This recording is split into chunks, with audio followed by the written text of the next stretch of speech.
Okay, welcome everybody. Good afternoon. Thank you for joining us for how to write an effective cyber incident response plan. My name's James. I'm going to kick off this afternoon with a quick intro and the agenda for the session. So we are scheduled for a webinar lasting 30 minutes today, and that does include time for any Q&A. If you have any questions, type them in on the right-hand side. It's just myself here today, so not being a multitasker, I won't be answering the questions as we run through the content of the session. We'll do that at the end. If there are any questions that we don't manage to get round to, I do promise we always make sure to respond, and we'll answer any of those via email after the session. If anything's particularly useful for everyone, we'll share that with the group. And to answer what is always question number one, will slides be available after this session? Yes, they will. We are recording this session too, so both of those will be distributed to everyone either later this afternoon or first thing tomorrow. And as an extra today, we actually have a separate guide, how to write a cyber incident response plan, and you can find that in the handouts. That's also on the right, but we'll include links to that too when we send all of the content out later. So if you ever have attended one of our webinars in the past, quite often you'll know that we begin with a bit of a plug for a business continuity podcast that we host and we manage, and it's something that is particularly relevant to today, but it's fantastic. I personally think it's probably the best piece of informative content that we produce, and the reason for that is that rather than hearing from myself or any of our team talking about any of these topics, you're actually hearing from all of the business continuity and resilience professionals and all of those interesting companies there on the right hand side.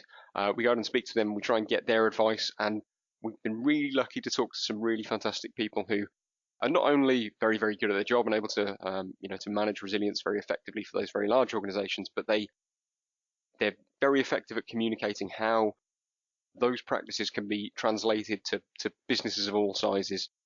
So in the first season that we produced, we had a dedicated episode on cybersecurity. That was episode 3, called "We're All Human, We're All Vulnerable." But since then, it's, as is the case in continuity and the word of cyber merging, it's become a much bigger topic. Many of those folks that we speak to have responsibility for both cyber and continuity, and certainly it's something that crops up a lot more on every episode so far of our third season. We've had cyber expert Dr. Jessica Barker providing some insight there, so please give it a listen. You can find it at thebcpcast.com. It's on Apple Podcasts and Stitcher. Have a look for that. So I'm going to start with the question of, why do we need a cyber incident response plan? And for me, there's two main questions of why this is such an important topic for us to discuss. Now, the first reason that you want a cyber incident response plan is the same reason you have any kind of incident response plan. It's a pre-prepared, consistent response for how you're going to deal with any kind of issue. It's something that you can put time in to plan. We're looking at what hopefully to a lot of people will be a relatively common incident response flow diagram. And one of the reasons that's really critical for why we need that pre-prepared response for a cyber incident is because we need to act very, very quickly. Speed is one of the kind of key components for how effectively we can respond. Now, if you're looking at this, and we've got a mix of different roles of attendees today. So I took a look through of who'd signed up for this webinar, and it's a mix of some people who perhaps are in cyber and risk and management side functions, and an awful lot of people who are in IT. And obviously, if you're in IT, you'll be very familiar. Perhaps you've got an IT service desk, you've got an incident response plan for all kinds of incidents. And what you might question is, well, why do I need a specific cyber incident response plan? What's so special about a cyber incident? And really, there are two key factors that we think that define what those cyber incidents are. The first is that they have the ability to completely take the organization offline or force your hand to take it offline yourself. Now, that could be because you've got malware that's spreading on the network, or it could be that a hacker or a malicious actor has access to your systems and you need to shut them out. Now, the second commonality between all of these cyber incidents is that there is a potential for data breach and data loss. Now, I personally really don't like the term data loss because I think it's very ambiguous. We often use the term data loss in backup and disaster recovery to refer to when you've you've lost data in the sense of perhaps you've got a database corruption, you don't have that data anymore, but someone else doesn't have it. When we talk about data loss, and my preference, the term data breach in the cyber sense, is that you may not have actually lost that data yourself. Perhaps you've still got access to it, but someone else also has access to that data. And those issues aren't necessarily operational in the sense that it's causing you a problem in the way that perhaps that database not being available would be, but it's all of those broader issues. There are potential fines from regulators. You'll need to notify customers whose data has been lost. There's the bad publicity, the loss of confidence and goodwill, and the damage to brand and longer term impacts. So both very significant issues. And the other reason we really need to focus on this is because it's becoming far, far more common. Now, often I guess there's a lot of talk in the press about cyber, and we see it growing. But for us, we really track this. So we do a survey every year called the Data Health Check, where we speak to 400 IT professionals in the UK, and we ask a whole number of different questions. One of the questions that consistently we ask is, what have been the causes of data loss for you? Now, back in 2008, only 2% of businesses had suffered a data loss as a result of a cyber incident. That, as you can see, is steadily increasing. In 2018, it was 12%. In 2019, we haven't published these results yet, but it was up to 17%. It's a really significant growth. And a lot of the other causes for data loss really don't grow like this. The two most common causes are hardware failure and human error, and they tend to fluctuate by a percentage point or two each year, and they go up and down, and they're generally pretty much in line. This is a significant trend, and it's the reason we really need to act and change the way that we do things. So I'm going to look at this firstly as a whole, and then we're going to go back and look at that flow diagram that we talked about and use that as the method for examining how we need to put together this cyber incident response plan. So I'll show you this all in one to start with. So I'm not a fan of the cycle type diagrams, but we just can't get away from them, in the words of cyber and continuity, where we're constantly iterating and improving and going round and round. So I'll start with the cyber incident response plan itself, and that has four main sections that we're going to look at individually. So there's identification of the issue, isolation and containment, rectifying the issue, and then communication. Of course, once you've been through an incident, it's always important to then review that process, see why it occurred, and then that then feeds into how you prepare and prevent that incident. Now, the preparation and the prevention, perhaps you could say that should be taking up a much larger part of this cycle. Obviously, it's better to prevent than it is to cure. And I think that's always a kind of difficult distinction now.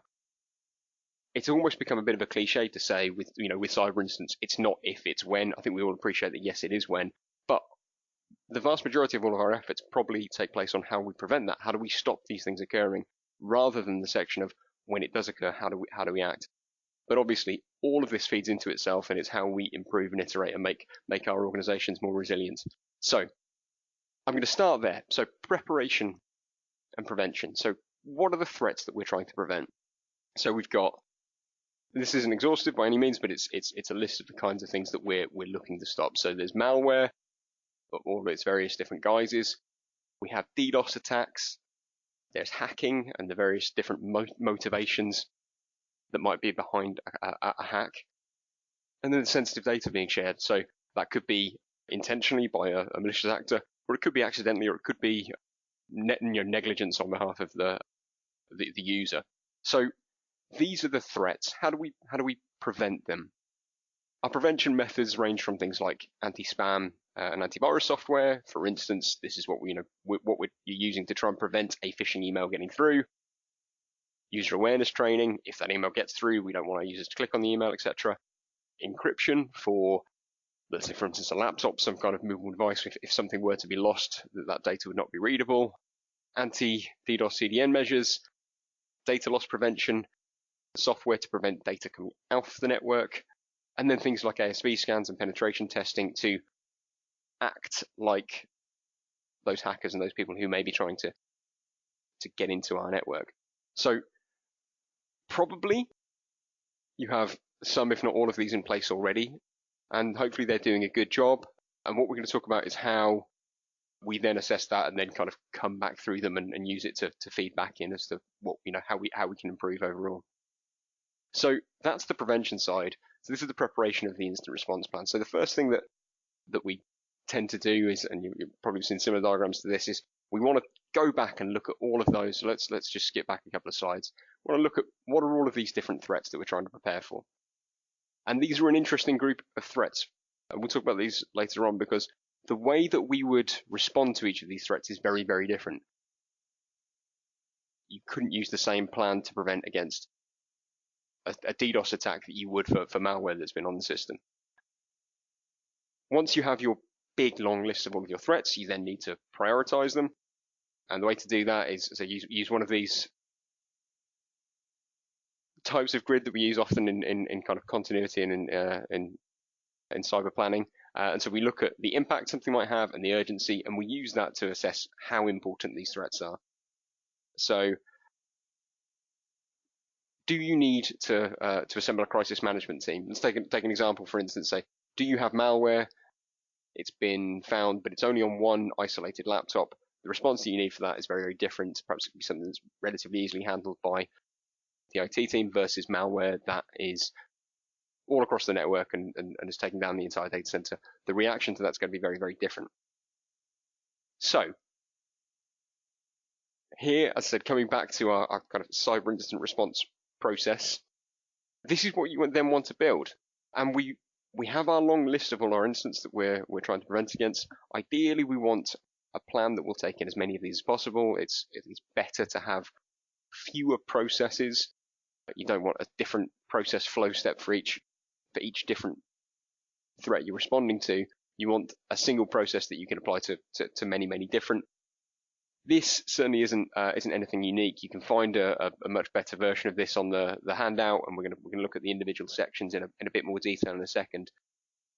But say if you're ITIL for your service desk, you'll have something very similar in place for your other service desk type incidents. So this is what we're gonna kind of go through and work out how we can respond to cyber incidents well. So I'm going to start with the identification stage. So identification of an incident will generally come from one of two places. It'll either be a manual notification, that could be a user notifying you saying, I've clicked on something, I have something odd happening on my system, or it'll be from an automated alert system. Now, neither of those are going to be infallible. At this point, you're always going to need to do some verification to see if it's a real incident or if it's an event that just can be dismissed. So as we know, notification systems tend to be quite noisy. They'll produce a lot of things that won't always warrant becoming an incident. Equally, users incredibly fallible may not be the case there. So the first thing that you need to do is make sure you've got a good process in place for this could be first line support desk to be able to triage properly and identify what is a real incident and what is not. And then you verify that problem, you log it, and you categorize it. This has now become a far more important stage since about a year ago, actually, almost exactly. GDPR requires reporting of personal data breaches within 72 hours of becoming aware of that breach. So certainly at this point, there may have been a bit of time where this cyber incident has been occurring, but at this point you're certainly on the clock because you are literally logging this in your own records to say here we're aware of this incident, we're dealing with it. So I'm going to come on to external communications later. There may be a need for an external communication at this point. But what I will say, if there is escalation that's required, at this point, your issue is going to be categorized and you're going to be notifying potentially your crisis management team. So maybe calling upon, for instance, CEO, CIO, head of public relations, for instance. So there's our identification stage. Next, we move on to isolation and containment. The most important, I guess, item on this stage of the flow diagram and on this slide is that loop. It's quite likely that this won't happen in one single stage. Isolation and containment is really simple, and let's take, for instance, the example of a hacker being on your network. You may be able to find what you believe to be that hacker relatively easily and be able to flush them out of the system. So for instance, you can reset a password, you can deactivate a suspect account. But that may not be the only method that that hacker had to get access to that system. Perhaps that suspect account was originally created through a legitimate user that had been compromised. So that first stage, where you isolate, you contain, you may then need to continue to monitor to see if there's progress. And actually, you want to be able to move quickly here, because there may be a need for you to report that progress back to some source. It could be to management to say this is what's going on. It could be externally, for instance, perhaps it's that 72-hour deadline that we mentioned for notifying the ICO in the case of a GDPR breach. But it could well be the case that that will continue to go on and may take a relatively long time. Another point here on isolation and containment. There's two ways that you can go about doing this, and you can go kind of inside out or outside in. Now, the distinction here we've got is a device, a VM, a SAN, and a network. But this could be any number of different ways. Basically, we're saying starting really small and going out to sort of shotgun or taking everything down. Now, the benefit of starting locally is that if there is an issue that isn't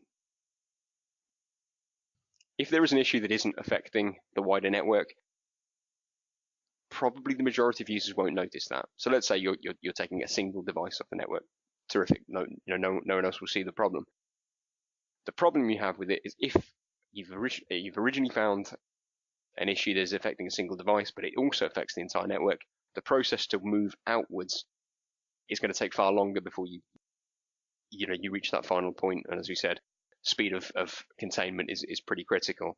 Now, the benefit of starting on the flip side, wider at the full network side, is that for a really, really large incident, you're going to catch that very, very quickly. The downside is there's going to be a number of issues that you're going to take the entire network down where potentially there was no need to do that.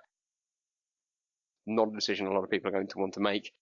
So in terms of your classification of different kinds of incident, you want to make it very, very clear which route you want to take of how you're going to do that isolation and containment. Now, there's an example I'm going to talk about a little bit later on, which is Norsk Hydro. But I'll just mention very briefly here what they did. So they had a recent ransomware incident, and they took the majority of their systems offline. And that's for a 35,000 person company. Now, they said a lot of the systems that they took offline weren't infected. They were doing it to prevent the spread of the infection. The particular ransomware that they had been hit by required the individual recovery of every desktop machine. So, let's say it's going to take 10 minutes to restore that individual machine, and let's say that they don't have a desktop for every individual user. Call it 10,000 desktops. That's in the region of 1,500 man hours or 70 days worth of work to recover all of them. Now, for them, obviously that means a terrific saving by moving quickly now. But it's a really big stretch to do. Now, what I will say about taking that really swift action, it really, really helps if you've been able to assemble the crisis management team very, very quickly at that stage. So you've been able to identify what that problem is and escalate that quickly. The decision to take the entire network for a 35,000 person company offline is a significant one. Equally, the other positive about having a very clear and defined process at this place is in that period before the crisis management team has been assembled, there's still some really significant decisions that need to be made. Let's say you're the new junior in the office working the night shift on the support desk. There's some pretty big decisions that need to be made in the run up to that decision to take the entire system offline. Having a good process in place is going to fill them with confidence. It's going to prevent people from moving quickly, which is the thing that you really need to do at this stage for containment. Once contained, you then move on to rectification and eradication. Again, probably the other most important section here is the loop. It's going to be something that may need to run through several times. And again, I think the best way to highlight that is probably through an example. Let's take that malware infection, so that ransomware infection. Once there has been an infection, there's several stages that you need to run through.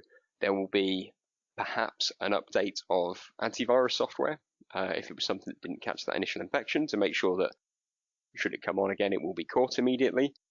And then there's the process of going through the actual recovery from backups or from snapshots from replicas prior.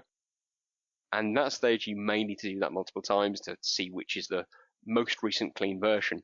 Now, we did an entirely separate webinar on the methods to recover from ransomware. I'll include the link for that at the end. There's kind of really two key areas that are kind of critical to speeding up a recovery and not losing a vast amount of data. And those are your recovery time objectives, so how frequently you are backing up or replicating your data, and then, sorry, your recovery point objective and your recovery time objective, which is how quickly you can bring that system back online. If you only have a backup once per day, for instance, the best you will be able to do is bring back systems from an entire day before the infection occurred. If it's hourly, then you're only going to lose an hour from before that incident. And then equally, if you're recovering a very large file system from a backup with millions of files, that recovery can take a very long time if you're talking about large volumes of data, versus if you've got a VM recovery that you can literally bring back a system in minutes. So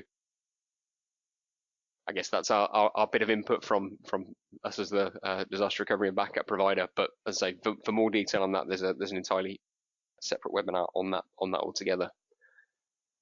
Okay, so we're on to the last stage from this section. But as I say, you will have seen from each of the stages in the flow diagram, at every point there is a question: do we need external notification at this point?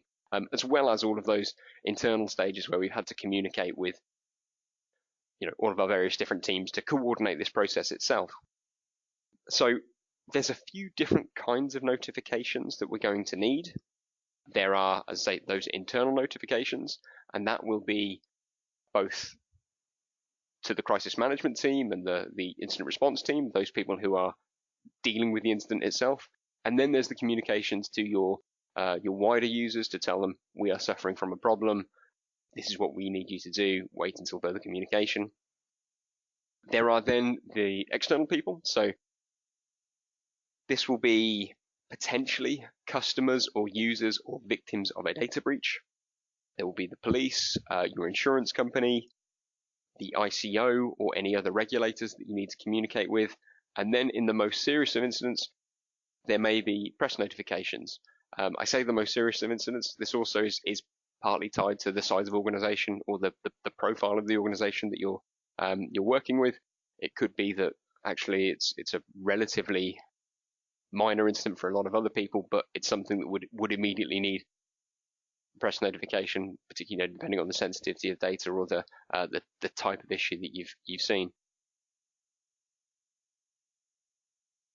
That's the type of message that you need to do. There's also the considerations of who's delivering that message.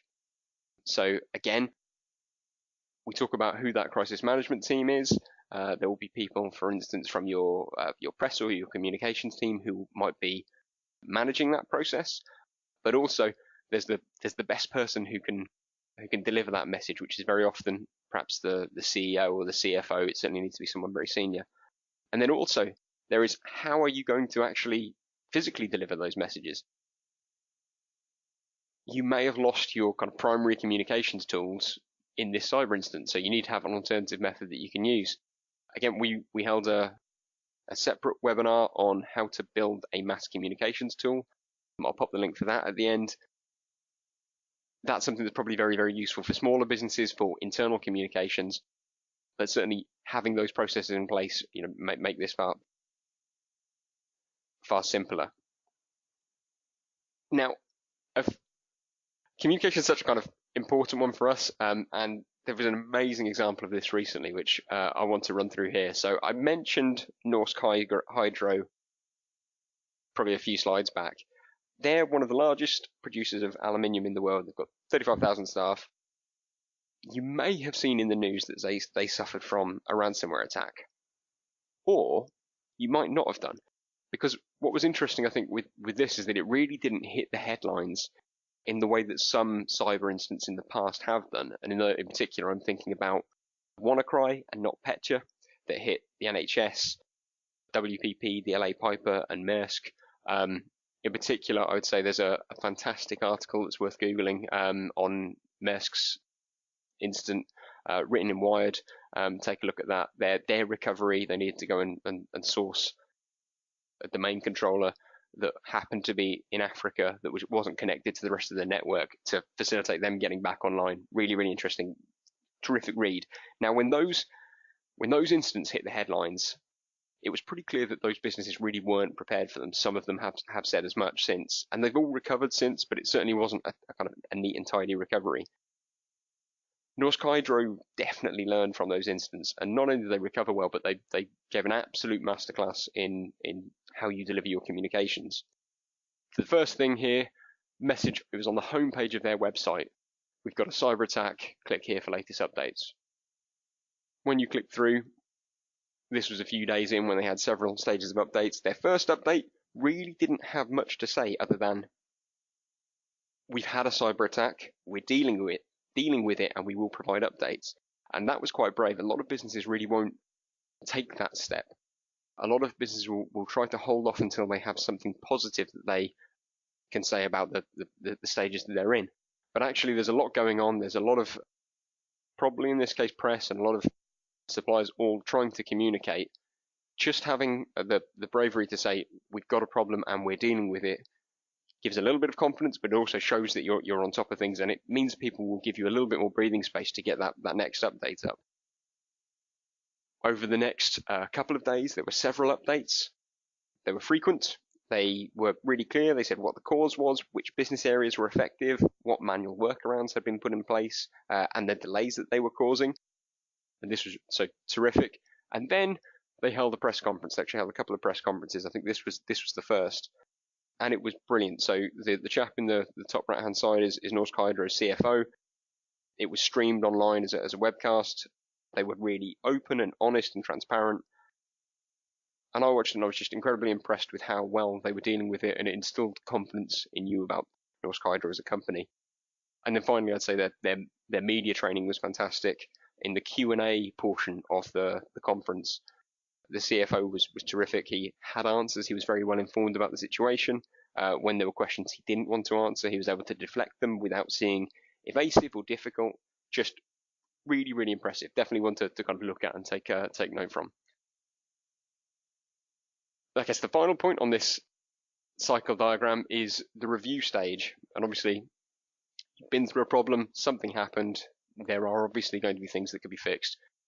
Ideally, you want to do that review process as quickly as you can, and then you want to look at those two stages of how can you improve both the prevention methods and how can you improve the process. So, for instance, if it was a malware incident, was there a problem with the product? Was something that needed to be updated? What can be fixed to prevent that from happening in future?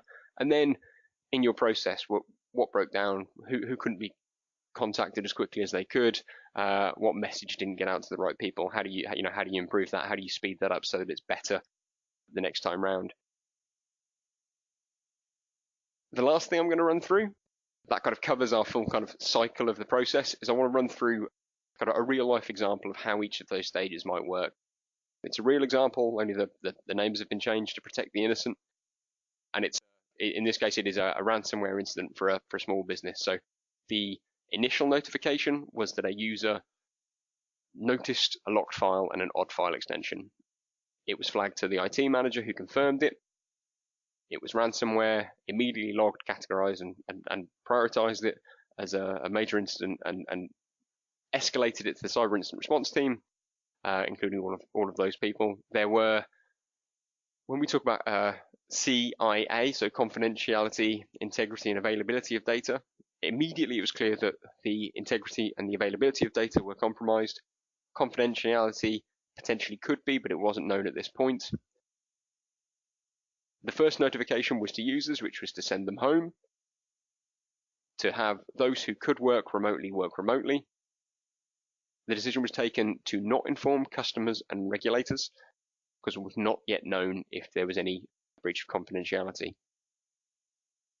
The isolation and containment stage, some data was found to be encrypted across multiple network drives, and that meant the entire network should be disconnected.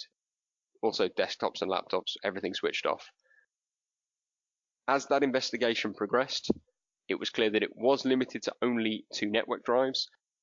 Details about that ransomware were submitted to the antivirus vendor. Updates were then provided from the antivirus vendor. A restore is then carried out of the most recent backups, and this is the data that we know to be encrypted, we know to be infected with the ransomware. But this was to test the update of the the antivirus software. It was tested, proven that it worked, and at this point, the business knew, okay, they could recover from their backups to a clean version and know that if there were an incident again in the future, the antivirus software would catch it. Those backups were restored, and those systems were then brought back online, and then a communication could go out to users to say, yes, the network is operational again, everyone can continue to work. Some customers were notified. There was not a public announcement to the press in this case, because operations continued. The insurance company for this business was notified. And then, importantly here, the data protection officer did an assessment of the situation, determined that no personal identifiable information had been revealed, so users were not notified, and there was no notification to the ICO. That is a decision that's acceptable under the GDPR, but if under a breach like this, a decision is made to not notify the ICO, it needs to be documented in that organization's post-incident investigation and review. So as a kind of very whistle-stop through a kind of real-life example, hopefully that illustrates how this might work in practice. Now, we have run ever so slightly long today, so there won't be time for questions. So we have some, so I will endeavour to get back to everyone individually. I'll just highlight a couple of these links. So the link at the top, so you'll be able to grab this from the resources when we send it out, is the handout. I've got a couple of links here to the webinars that I mentioned, and then some of what we think are the kind of key cyber resources. So the National Cybersecurity Centre here in the UK, and then NIST and SANS Institute in the US, both really, really useful and definitely worth checking out. In which case, I'll say thank you very much for joining us this afternoon, and we hope to see you again on our next webinar. Thanks.